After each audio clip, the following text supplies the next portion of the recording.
All right, guys, we have the last of the Kissing Crane Moonshine series knives.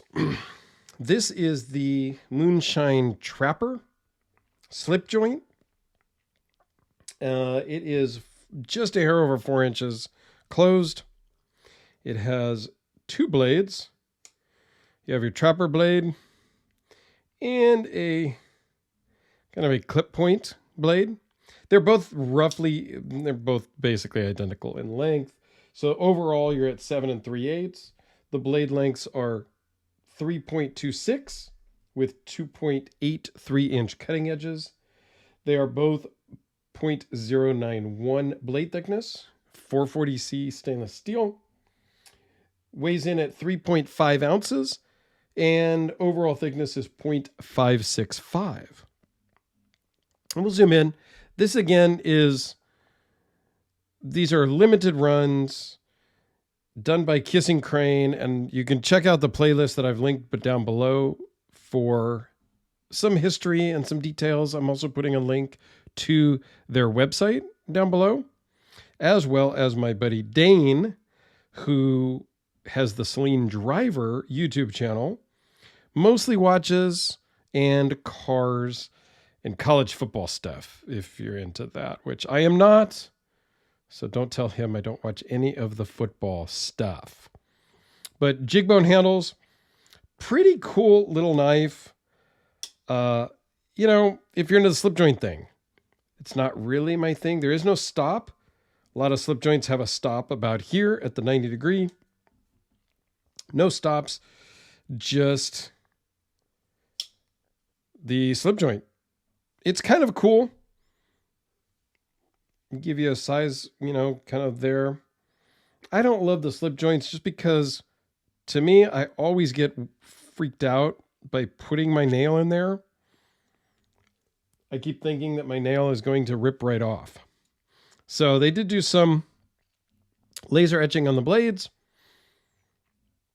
Overall, they're pretty cool. It's got some finger marks on there from me handling them, which just happens with slip joints because you have to touch the blades.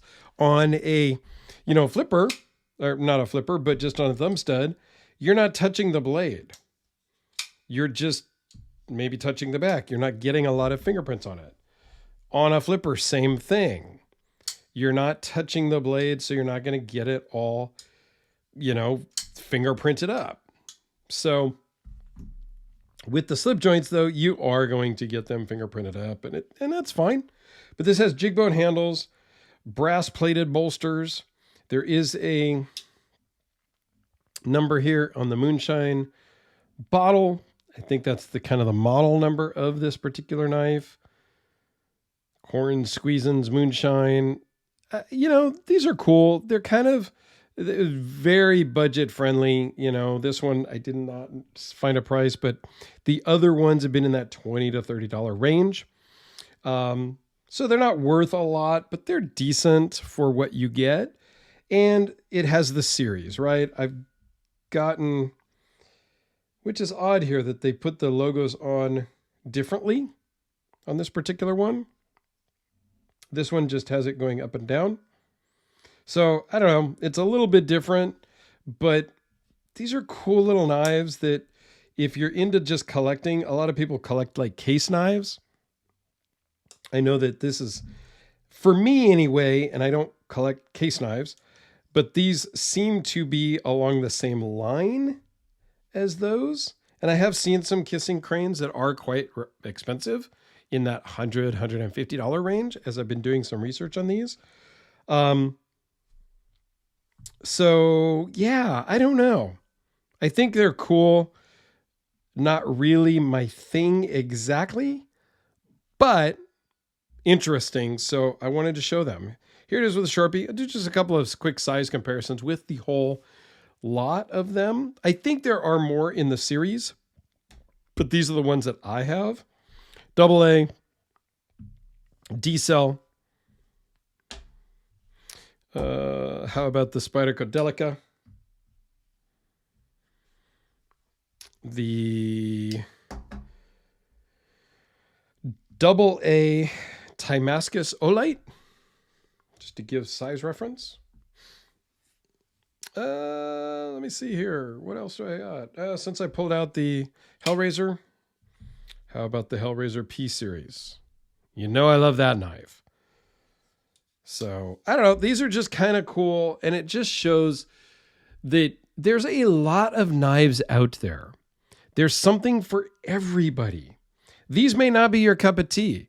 These are probably going to get very few views, which is fine with me. My goal is really just to show all the knives that I possibly can. I don't like every knife that I show. I know there's a lot of other reviewers that if they don't like the knife, they're not going to show the knife. You know, to me, that's not the way I do it. I want to show all the knives, and I especially do oftentimes like showing knives that I don't like. For me personally, that kind of broadens my own horizons. It makes me research a knife to understand what it is and why I don't like it. A lot of times it's just aesthetics. A lot of times it's just, well, it's a slip joint, not my thing.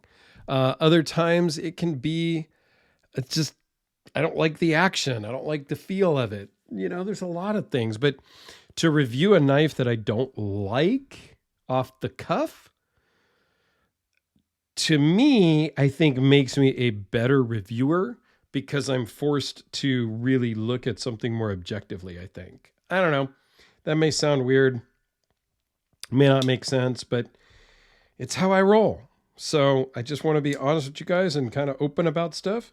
But yeah, I want to thank Dane for sending these to me. It's cool to have in my collection now because these are mine. I kind of bought them from him for the cost of shipping.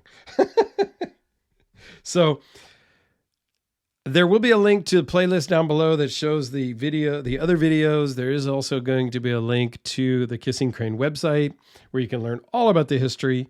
In the Stiletto one, I did talk about their history, so you can check that video out as well. So there you go, guys. Something a little different, off the beaten track for my normal videos. But again, I think that's good. And I try to just show a big range of knives and topics. So thanks for watching. Have a great day, and we'll see you tomorrow.